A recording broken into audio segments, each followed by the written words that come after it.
유비무환이라는 말은 미리 준비해두면 근심할 것이 없다라는 뜻인데, 조금 더 실감나게 말해보면 있을 때 아껴서 나중에 어려움이 닥칠 때를 대비하라, 이런 말이에요. 성도도 유비무환을 해야 되겠죠, 그죠?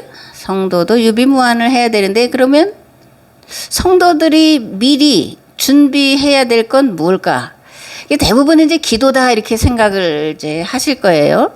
맞습니다. 그런데 맞는데 다시 한번 더 잘 생각해 보면, 과연 기도를 성도들이 유비무환이라는 생각을 가지고 할까? 그런 의문이 드는 거죠. 왜냐하면 평안할 때, 안전할 때 미리 기도가 잘 안 돼요. 어려운 일이 닥쳤을 때 의지하던 모든 것들이 사라진 뒤에 죽기 직전에 이르러서야 비로소 전심으로 기도하기 때문에, 이게 성도들이 유비무환이라는 생각을 가지고 기도할까, 이런 거에 의문이 든다는 겁니다. 그러면 왜 편안할 때, 일이 잘 될 때, 아무 일도 없을 때 기도를 하지 않을까? 그리고 꼭 무슨 일을 당해야지만 기도를 하는 걸까? 인간이라고 하는 인간의 죄성 때문에 그렇습니다. 그래서 이런 인간의 죄성을 이기는 방법을 우리가 찾아야 되는데, 오늘은 그것에 대해서 말씀을 함께 나누려고 합니다. 사사기를 계속 이제 전하고 있는데, 조금 지났지만 사사기를 바르게 이해하기 위해서 알아둬야 될 몇 가지를 말씀을 드리겠습니다. 첫 번째로, 사사기는 신명기 사관을 바탕으로 기록한 이스라엘의 역사서라는 거예요. 역사가 아니라 역사서라는 것을 우리가 알아야 됩니다. 두 번째로, 이 신명기 역사서는 배교, 징계, 회개, 구원이라는 도식으로 정형화되어 있어요. 세 번째로, 역사가 아니라 역사서란 과거에 일어났던 사실을 있는 그대로 일어난 시간 순서대로 기록하는 것이 아니라 사실에 대한 해석이라는 거예요. 필요에 의해서 과거에 있었던 사실을 오늘에 불러내서 오늘의 문제를 해결하기 위해서 해석하는 것이 역사서라는 겁니다. 마지막으로 신명기 역사서의 자리는 바벨론이라는 거예요.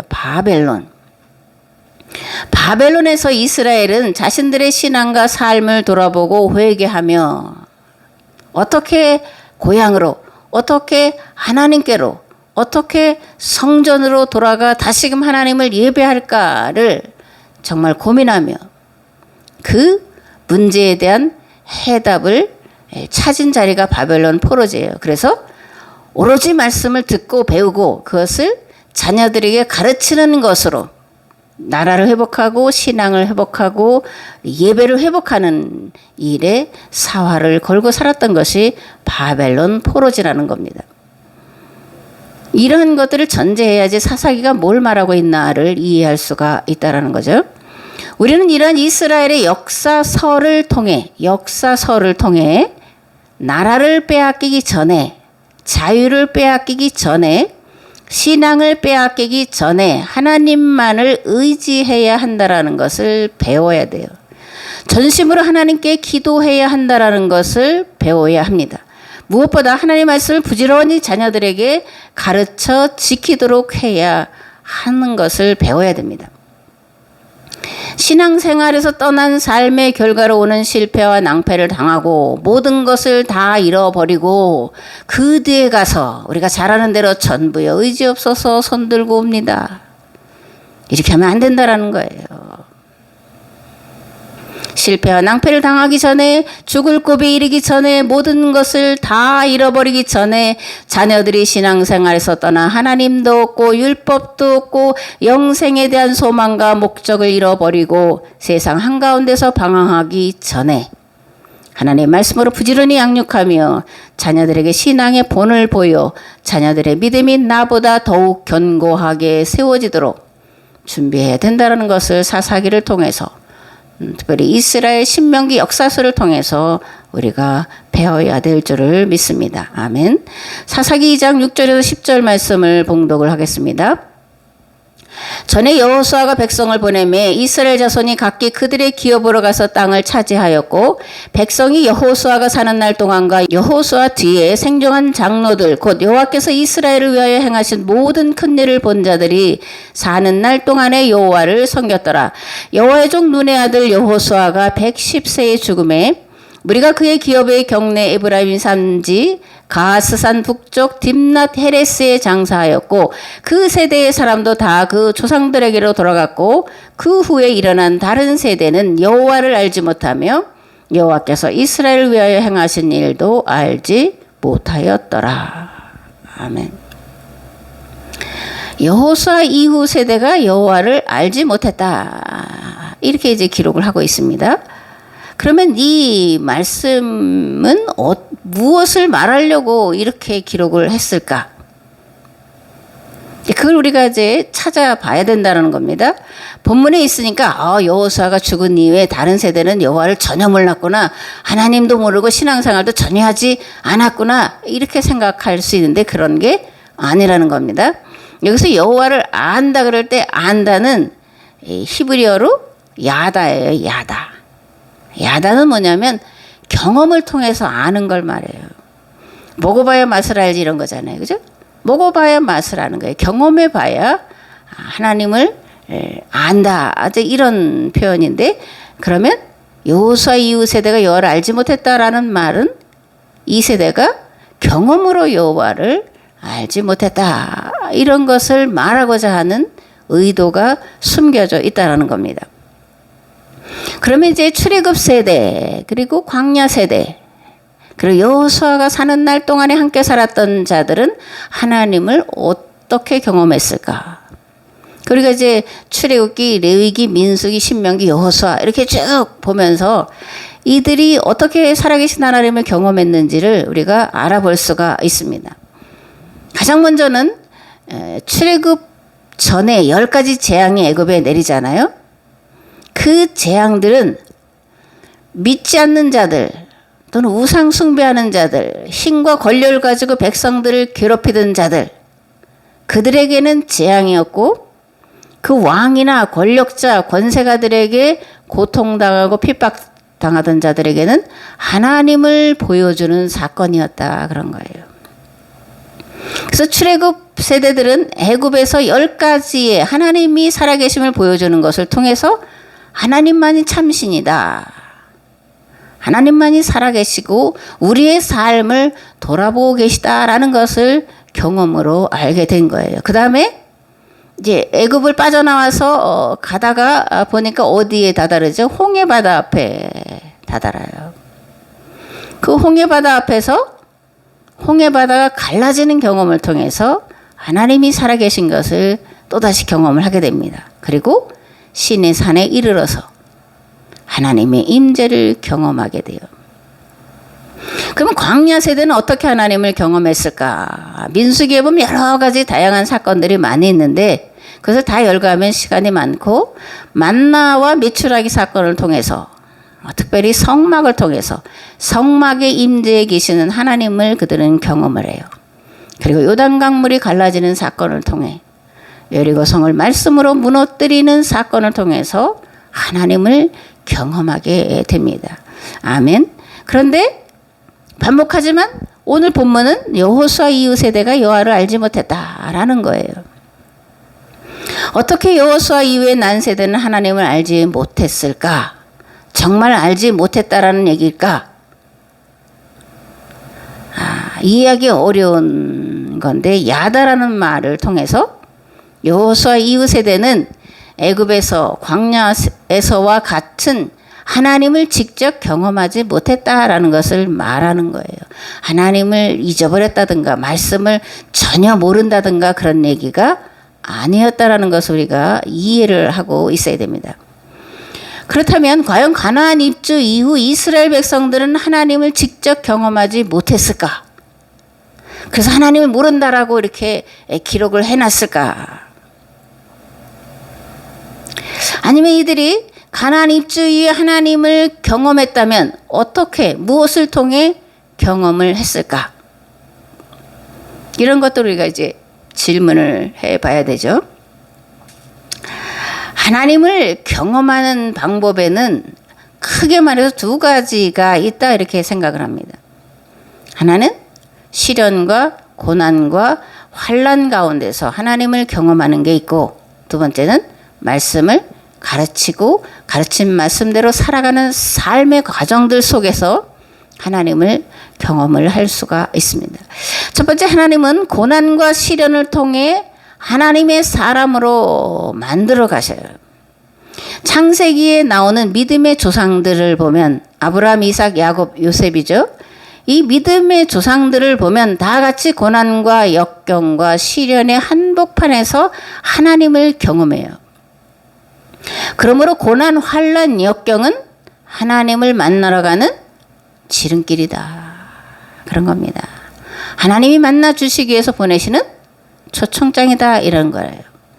그러므로 우리도 고통을 당하고 있다면, 어려운 일을 당하고 있다면, 해결할 수 없는 문제 앞에서 탄식하고 절망하고 슬퍼하고 있다면, 이러한 사건, 하나님이 나를 정금 같은 믿음의 사람으로 만들어 가시는 훈련의 시간이다. 이렇게 생각을 해야 돼요. 믿어야 돼요. 그리고 하나님이 지금 나와 함께 하신다라는 것, 고난과 고통과 환난 가운데 함께 하신다라는 것을 믿는 믿음 안에서 그 하나님을 만나야 됩니다. 아멘. 두 번째로, 고난과 역경을 이겨내고 믿음으로 승리한 이후에, 그리고 평안할 때는 어떻게 하나님을 경험을 해야 할까? 사실 이게 많은, 그죠? 성도들에게 있어서 가장 많은 문제일 것 같아요. 고난, 환난, 역경을 당하면서 하나님 경험하는 분도 많지만, 대부분은 평안할 때, 안전할 때, 모든 것이 형통할 때 하나님을 경험하지 못해서 오는 그런 어려움들이 많다 이렇게 생각하는데, 그래서 고난과 역경을 이겨내고 승리한 이후에 평안할 때 어떻게 하나님을 경험해야 될까? 이럴 때 필요한 것이 유비무환이라는 겁니다. 평안할 때, 안전할 때, 형통하다고 느껴질 때 더욱더 부지런히 자녀들에게 말씀을 가르치고 가르친 대로 살아가도록 양육하고 훈련을 시켜야 되는 거예요. 꼭 고난을 당하고 나서야 그렇게 하나님께 매달리고 할 것이 아니라, 편안할 때, 안전할 때 하나님을 믿는 믿음 안에 굳건히 서서 혹여 고난이 올 때 그것을 기쁨과 감사로 감당할 수 있도록 자녀들을 부지런히 훈련시키고 양육하고 교육시켜야 된다라는 거예요. 그래서 그러한 어려운 가운데 하나님을 경험하는 대로 이끌어야 된다 이렇게 말씀을 드리고 있습니다. 하나님을 경험하는 길 가운데 먼저 고난의 자리에서 하나님을 경험하는 문제에 대해서 이제 말씀을 드리겠습니다. 아브라함, 이삭, 야곱, 요셉, 고난의 한복판에서 하나님을 경험했다 이렇게 말씀을 드렸습니다. 아브라함의 후손들은 애굽에서 종살이 하면서 거기서 당하는 극심한 고통, 인간이라고 할 수 없는 짐승과 같은 대접을 당하는 자리에서, 또 애굽의 말발굽 소리가 들려오고 앞에는 홍해 바다가 넘실대는 비하히롯이라는 자리에서 살아계신 하나님을 경험을 했습니다. 물도 없고 먹을 것도 없는 광야에서 만나와 메추라기를 공급하시는 살아계신 하나님을 경험했습니다. 머리 위로 내리쬐는 땡볕을 견디며 3개월을 간 뒤에 시내산에 이르러 그곳에서 구름과 연기 가운데 강림하신 하나님을 경험을 했습니다. 셋째 날 아침에 우레와 번개와 빽빽한 구름이 산 위에 있고 나팔 소리가 매우 크게 들리니 진중에 있는 모든 백성이 다 떨더라. 모세가 하나님을 맞으려고 백성을 거느리고 진에서 나오매 그들이 산기슭에 서 있는데 시내산에 연기가 자욱하니 여호와께서 불 가운데서 거기 강림하심이라. 그 연기가 온기 가마 연기같이 떠오르고 온 산이 크게 진동하며 나팔 소리가 점점 커질 때 모세가 말한즉 하나님이 음성으로 대답하시더라. 아멘. 시내산에서 강림하신 하나님을, 말씀하신 하나님을 이들이 경험을 하게 됩니다. 그 다음에 이들이 하나님을 경험한 것은 요단강이었습니다. 요단강, 가나안으로 들어가기 위해서는 요단강을 건너야 되는데 요단강이 그렇게 뭐 넓고 물이 많은 데는 아니에요, 평상시에. 그런데 보리 베는 시기에 그때는 요단강물이 흘러 넘쳐서 건널 수가 없는 그런 지경이 돼요. 이 이스라엘 백성들이 가나안으로 들어갈 때 그때가 보리 베는 시기였기 때문에 요단 강물이 철철철 흘러 넘치고 있었습니다. 이때 이스라엘 백성들은 법궤를 맨 제사장들이 요단강에 먼저 들어가는 것을 보고 뒤따라가죠. 그게 그냥 있는 일이라면 죽어요, 물에. 그런데 하나님께서 홍해를 가르신 것처럼 요단강을 가르셔서 마른 땅으로 걸어가는 제2의 홍해 사건을 이들이 경험을 하게 됩니다. 요단이 곡식 거두는 시기에는 항상 언덕에 넘치더라. 궤를 맨 자들이 요단에 이르며 궤를 맨 제사장들의 발이 물가에 잠기자 곧 위에서부터 흘러내리던 물이 그쳐서 사르단에 가까운 매우 멀리 있는 아담 성읍 변두리에 일어나 한 곳에 쌓이고 아라바의 바다 요매로 향하여 흘러가는 물은 온전히 끊어짐에 백성이 여리고 앞으로 바로 건널세 여호와의 언약궤를 맨 제사장들은 요단 가운데 마른 땅에 굳게 섰고 그 모든 백성이 요단을 건너기를 마칠 때까지 모든 이스라엘은 그 마른 땅으로 건너갔더라. 이렇게 기록이 되어 있습니다. 아멘. 이처럼 수없이 하나님을 경험한 이스라엘이 여호와 이웃에 대해 여호와를 알지 못했다 라고 기록하는 것은 정말로 여호와를 알지 못했다라는 것을 말하고자 하는 거냐, 아니면 무언가 이 안에 말하고자 하는 것이 감추어져 있는가, 이것을 말하기 위해서 반복해서 이 말씀을 드리고 있습니다. 사사기는 신명기 역사서라고 말했죠, 그죠? 그리고 역사서는 사실을 기록한 게 아니라 사실에 대한 해석이라고 말씀을 드렸어요. 역사서는 해석된 역사예요. 사실대로 일어나는 순서대로 기록하는 건 실록이에요. 세계유산 중에 가장 뛰어난 실록이 조선왕조실록이에요. 일어난 시간대로 사건대로 있는 사실 그대로 기록하는 것이 실록인데 그걸 역사서라고 말하진 않아요. 그건 역사의 기록입니다. 역사를, 사실을 해석하는 것을 역사서라고 말해요. 신명기 역사서에는 여호수아, 사사기, 사무엘기, 열왕기 등이 있는데 바벨론 포로지에서 기록된 말씀이라는 겁니다. 그러므로 신명기 역사서를 읽고 해석할 때에는 이건 반드시예요. 나라를 빼앗기고 자유를 빼앗기고 가정을 빼앗기고 조상들이 애굽에서 겪었던 종살이를 다시 경험하면서 눈물로 회개하면서 자신들의 역사를 기록한 거라는 거예요. 해석해서 기록한 거라는 것을 우리가 잊지 말아야 됩니다. 그렇다면 사사시대의 실상은 어떠했을까 우리가 이제 한번 생각을 해봐야 되잖아요. 기록 당시가 아니라 사건이 일어났던 당시로 돌아가서 사사시대를 재구성해 봐야 되는데, 정말 사사기에 있는 것처럼 배교, 징계, 회개, 구원의 이런 도식처럼 계속 그들이 배교했고 징계받았고 회개했고 구원받았냐? 300년을 그렇게 살았냐? 아니라는 겁니다. 아니라는 거예요. 오히려 이스라엘 백성들은 가나안 땅에 들어가서 300년 동안 가나안의 7 부족들을 이스라엘화 시키는 그런 일들을 했던 것이 사사시대의 실제의 실상이에요. 이들은 출애굽 세대와 광야 세대와 마찬가지로 하나님을 경험하며 살았던 자들이에요.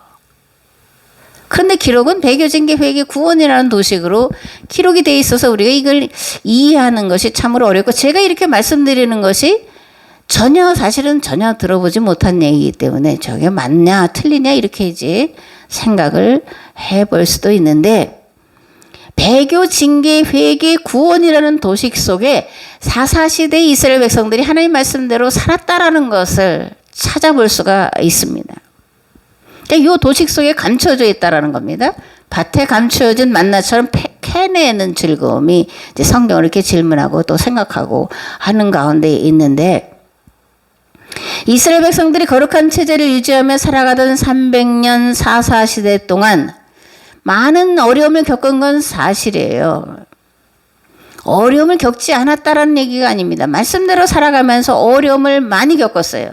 그런데 이들이 하나님께 부르짖었더니, 기도했더니 하나님께서 그때마다 누구를 보내주셨다라는 거예요? 사사를 보내셔서 그들을 구원해 내셨다라는 겁니다. 사실은 사사시대의 실상은 그거예요. 사사시대 동안 이스라엘이 수행한 전쟁을 거룩한 전쟁이다 이렇게 말합니다. 거룩한 전쟁이 뭐냐? 이길 수 없는 전쟁을 하나님의 도우심으로 기적적인 방법으로 때로는 초자연적인 방법으로 이긴 전쟁을 말해요. 특별히 억압받고 탄압받던 자들을 구원하시는 하나님의 역사가 일어나는 전쟁을 그래서 거룩한 전쟁, 하나님의 전쟁이다 이렇게 말하는 겁니다. 어떻게 사사시대의 전쟁이 하나같이 거룩한 전쟁이었다라고 말할 수 있냐? 그건 이스라엘의 체제를 보면 알아요. 이스라엘의 체제는 왕도 없고 군대도 없는 체제였어요. 오늘날보다 훨씬 더 앞서는 어쩌면 가장 완벽한 체제라고 볼 수 있습니다. 왕도 없고 군대도 없어요. 문제는 그러면 다 온 세상이 다 왕도 없고 군대도 없이 서로가 동등한 그런 평등한 삶을 살면 좋은데 이스라엘이 가나안 땅에 들어갈 때 가나안 주변에 있던 부족들 또 나라들은 군대가 있었고 왕이 있었고 강력한 절대 왕권 체제를 가지고 있었다라는 게 이제 문제죠. 그래서 군대가 없는 이스라엘을 이들이 이제 수시로 쳐들어오는 거예요. 그러면 그들과 싸워서 이길 수 있는 아무런 준비가 이스라엘에게는 되어 있지 않았습니다. 농사 짓다가 칼 들고 또는 뭐 막대기 들고 나와서 활 가진 자들과 싸우는데 이길 재간이 어디 있겠어요. 그럴 때 하나님께서 개입하셔서 이기게 하셨기 때문에 여호와의 전쟁이다, 거룩한 전쟁이다 이렇게 성경은 말씀을 하고 있는 겁니다.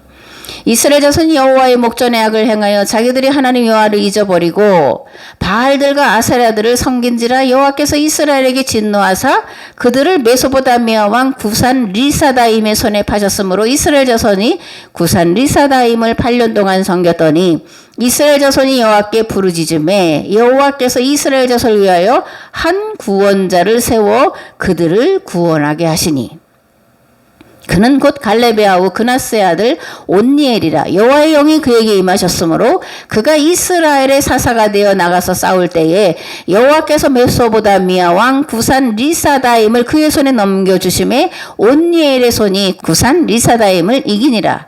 그 땅이 평안한 지 40년에 그나스의 아들 온니엘이 죽었더라. 아멘. 여기 이제 전형적인 게 나오죠. 여호와의 목전에 악을 행했어. 여호와를 잊어버렸어. 그랬더니 하나님이 진노하셨어. 메소포타미아 왕 구산 리사다임이 그들을 8년 동안 괴롭혔어. 그래도 이스라엘 백성들이 부르짖어서 회개해서 그랬더니 한 구원자를 보내서 이기게 하셨다. 이제 구원하셨다. 이런 도식이 사사기의 도식이 이제 잘 나와 있는 건데 거듭 말씀드리지만 이것을 사건 당시로 돌아가서 재구성해 보면 이런 거예요. 이스라엘 백성들은 하나님의 말씀대로 계약법을 지키며 살아가고 있었습니다. 그런데 이들은 메소포타미아 구산 리사다임이 8년 동안 힘과 무력과 군대로 괴롭히고 억압하고 착취하는 그런 착취를 당하게 되었다라는 거예요. 그래서 억압과 착취를 견뎌내던 이스라엘이 더 이상 견딜 수 없게 되었을 때에 마침내 하나님의 도우심을 구하는 기도를 했다라는 겁니다. 그러자 메소포타미아 구산 리사다임의 억압과 폭정에 대해 가슴 아파하며 그 문제를 해결할 방법을 찾고 있던 그나스의 아들 온니엘에게 하나님의 영이 임해서 구산 리사다임의 군대를 물리칠 수 있게 하나님이 도와주셨고, 그죠? 전쟁에 이기게 하셨고, 온니엘이 살아있는 40년 동안에 주변 나라들과 평화로운 삶을 살아갈 수 있었다라는 얘기예요. 근데 온니엘이 구산 리사다임의 군대를 물리친 것은 이스라엘의 힘도 온니엘의 힘도 아니었다라는 겁니다. 하나님께서 하셨다라는 거예요. 그래서 이 전쟁을 통해서 이길 수 없는 전쟁을 이기게 하신 사건을 통해서 하나님은 이스라엘 백성들에게 하나님은 살아계셔서 고난당하고 억압당하고 착취당하는 자들 돌아보신다고 하는 것을 보여주시는, 다시 말하면 하나님을 경험하는 사건이었고, 이스라엘뿐만이 아니라 주변 나라들도 이스라엘이 섬기는 여호와는 참신이야, 이렇게 하나님을 경험하도록 하는 사건이었다라는 거예요. 그러니까 사사 시대 동안 이스라엘 백성들이 여호와를 알지 못했다라는 얘기가 아니라는 겁니다. 그들은 사사들을 통해서 하나님께서 이기하시는 전쟁을 통해서 그들과 주변 나라들에게 여호와만이 참신이라는 것을 보여주고 그리고 경험했다라는 것을 우리가 이런 도식 속에서 찾아봐야 되리라 그렇게 생각을 합니다. 덧붙여서 말하면 그나스는 갈렙의 아우죠. 동생이에요. 그리고 온니엘은 그나스의 아들입니다. 생각나지 않아요? 출애굽 1세대 가운데 가나안에 들어간 사람 딱 둘인데 여호수아와 갈렙이에요. 그러니까 여호수아는 에브라임 지파고 갈렙은 유다 지파예요. 이것도 우리가 한번 생각을 해보면서 이제 들어야 될 부분들이 많이 있는데 그건 넘어가고 어쨌든 이 갈렙의 가문의 신앙에 대해서 이게 기록을 하고 있다는 것도 우리가 알아야 됩니다. 이런 신앙의 전통 위에 가문을 세워가야 된다라는 것을 말씀을 드리고 있는 거죠. 하나님은 고난 가운데서도 오직 하나님을 믿고 하나님의 선하심을 소망하는 자들에게 애굽 땅 종되었던 곳에서 인도해낸 하비루의 하나님이시오 약자의 하나님이시오 가난하고 비천한 자들의 하나님이심을 친히 보여주시는 분이라는 것을 믿으시기 바랍니다. 아멘. 하나님은 고난을 통해 당신의 백성으로 만들어 가시고 그들로 고난의 문제를 해결하도록 친히 역사하시는 살아계신 하나님이신 것을 믿으시기 바랍니다. 아멘. 주님은 하늘과 땅과 바닷속에 있는 모든 것을 지으시며 영원히 시내를 지키시며 억눌린 사람을 위해 공의로 재판하시며 굶주린 사람에게 먹을 것을 주시며 감옥에 갇힌 죄수를 석방시켜 주시며 눈먼 사람에게 눈을 뜨게 해주시고 낮은 곳에 있는 사람을 일으켜 세우시는 분이시다. 주님은 의인을 사랑하시고 나그네를 지켜주시고 고아와 과부를 도와주시지만 악인의 길은 멸망으로 이끄신다. 시온아 주님께서 영원히 다스리신다. 나의 하나님께서 대대로 다스리신다. 이스라엘의 신앙 고백이고 오늘 우리의 신앙 고백인 줄을 믿습니다. 아멘. 두 번째로 고난과 역경을 이겨내고 승리한 이후 그 평안할 때는 어떻게 하나님을 경험해야 하냐. 하나님의 말씀으로 교육하고 훈련함을 통해서 하나님을 경험해야 되고 자녀들에게 하나님을 경험하도록 해야 된다는 겁니다. 신명기는 모세가 가나안 땅에 들어갈 세대들에게 유언으로 한 말씀인데 가나안 땅에 들어가서 어떻게 여호와를 섬기고 계약법대로 말씀대로 살아가야 하는지에 대해서 아주 낱낱이 그리고 수없이 반복을 해서 기록을 해놓고 있습니다. 신명기 6장에 보면 이는 곧 너희 하나님 여호와께서 너희에게 가르치라고 명하신 명령과 규례와 법도라. 너희가 건너가서 차지할 땅에 생할 것이니 곧 너와 네 아들과 네 손자들이 평생에 네 하나님 여호와를 경외하며 내가 너희에게 명한 그 모든 규례와 명령을 지키게 하기 위한 것이며 또 네 나를 장구하게 하기 위한 것이라. 이스라엘아 듣고 삼가 그것을 행하라. 그리하면 네가 복을 받고 네 조상들의 하나님 여호와께서 네게 허락하신 같이 젖과 꿀이 흐르는 땅에서 네가 크게 번성하리라. 이스라엘아 들으라. 우리 하나님 여호와는 오직 유일한 여호와이시니 너는 마음을 다하고 뜻을 다하고 힘을 다하여 네 하나님 여호와를 사랑하라. 오늘 내가 네게 명하는 이 말씀을 너는 마음에 새기고 네 자녀에게 부지런히 가르치며 집에 앉았을 때든지 길을 갈 때든지 누워있을 때든지 일어날 때든지 이 말씀을 강론할 것이며 너는 또 그것을 내 손목에 메어 기호를 삼으며 내 미간에 붙여 표로 삼고 또 내 집 문설주와 바깥문에 기록할지니라. 32장엔 이렇게 말합니다. 옛날을 기억하라. 역대의 연대를 생각하라. 네 아버지에게 물으라. 그가 네게 설명할 것이요 네 어른들에게 물으라. 그들이 네게 말하리로다. 기억하라, 생각하라, 물으라, 설명해줘라. 이런 겁니다. 신명기 6장의 말씀과 32장은 동일한 맥락의 말씀인 것을 볼 수가 있습니다. 모세는 부모된 이들에게 할 수 있는 모든 방법을 통해서 할 수 있는 모든 시간에 할 수 있는 모든 장소에서 시내산 계약법 즉 율법을 시내산 계약법 즉 율법을 부지런히 가르치고 지키도록 훈련시키라고 말씀을 하고 있는 거예요. 말씀을 가르치고 지켜 행하도록 훈련하는 과정들을 통해 하나님을 경험하게 하도록 하라고 부모들에게 간곡하게 권고를 하고 있는 겁니다. 그런데 놀랍게도 이 모세가 이렇게 이스라엘 백성들에게 간곡하게 완곡하게 가르친 이 말씀이 위력을 발휘하게 되는데 그때가 어느 때라는 거예요? 바벨론 포로기 때라는 겁니다. 모세의 말씀대로 이들이 부지런히 자녀들에게 가르쳤더니 한 세대가 지나기 전에 포로 생활에서 벗어나서 귀환하게 된 것이 역사의 증언이에요. 아멘. 바벨론의 나라를 빼앗기고 성전도 예배도 없는 상황 속에서 유다인들은 율법서와 예언자들이 선포한 말씀을 수집하고 편집을 했습니다.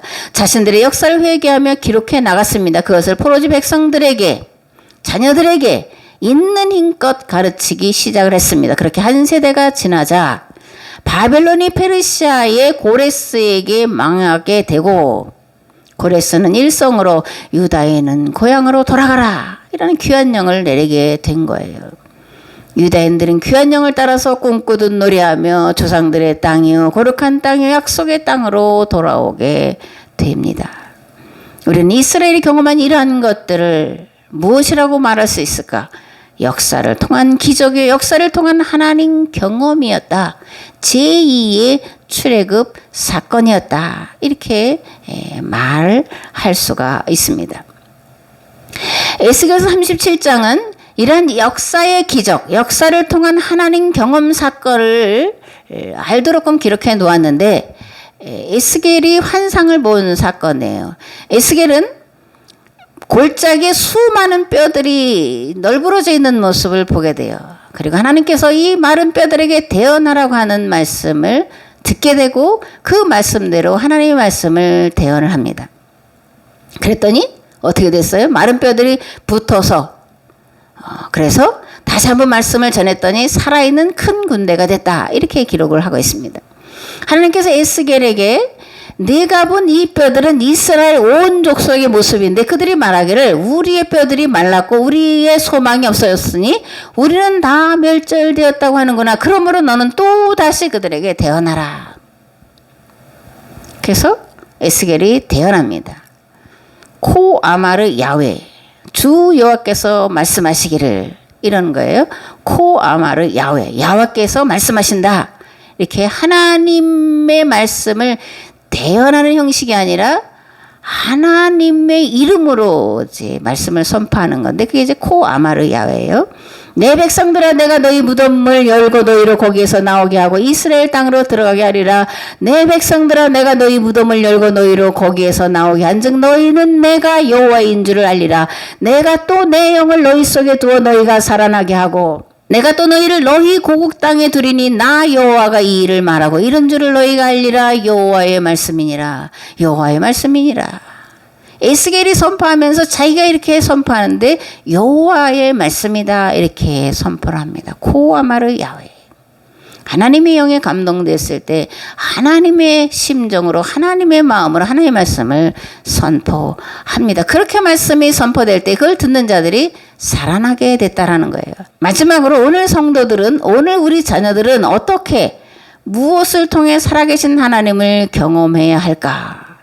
기적과 이적을 통해서일까? 아닐까? 이런 거죠. 물론 기적과 이적을 통해서 하나님을 경험할 수가 있고 많은 사람들이 하나님을 경험하기도 합니다. 그런데 사도 바울은 이렇게 말해요. 아비들아 너희 자녀를 노엽게 하지 말고 오직 주의 교훈과 훈계로 양육하라. 자녀들아 주 안에서 너희 부모에게 순종하라. 이것이 옳으니라. 네 아버지 어머니를 공경하라. 이것은 약속이 있는 첫 계명이니 이로써 내가 잘되고 땅에서 장수하리라.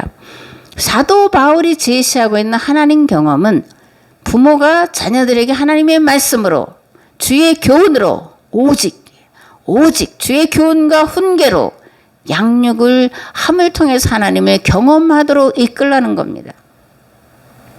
부모된 자는 자녀들에게 하나님의 말씀을 부지런히 때를 얻든지 못 얻든지 기회가 없으면 기회를 만들어서 모든 때, 모든 장소에, 모든 기회에, 모든 방법을 동원하여 가르쳐야 돼요.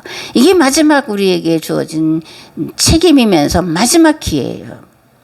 그리고 가르친 말씀대로 살아가도록 교훈과 훈계로 양육을 해야 됩니다. 그러면 말씀이신 하나님께서 친히 당신이 하나님이심을 보여주셔요. 하나님을 경험하도록 하나님이 찾아오신다라는 겁니다. 살아있는 하나님의 군대가 되게 하셔요. 그래서 우리의 자녀들을 통해서 우리 이웃 세대를 통해서 이 세대를 구원할 하나님의 자녀들로 하나님께서 서도록끔 친히 역사하신다라는 것을 사사기를 통해서 우리가 배워야 되고, 그리고 우리의 자녀들이 이런 경험을 하도록끔 정말 유비무환이라고 하는 그런 정신을 가지고 끊임없이 기도해야 될 줄을 믿습니다. 아멘. 이제는 길과 진리와 생명 되신 예수 그리스도의 은혜와 아버지 하나님의 무한하시고 극진하신 사랑하심과 성령님의 감화 감동 교통 역사하심이 사사시대를 살았던 하나님의 사람들이 어떻게 하나님을 경험했는지, 그리고 오늘 우리는 우리의 자녀들이 어떻게 하나님을 경험해야 되는지를 말씀을 듣고 깨닫고 돌아온 우리의 삶의 자리 위에, 이 교회 위에, 이 나라, 이 민족 위에 이제부터 영원토록 함께 하옵시기를 간절히 축원하옵나이다. 아멘. 아멘.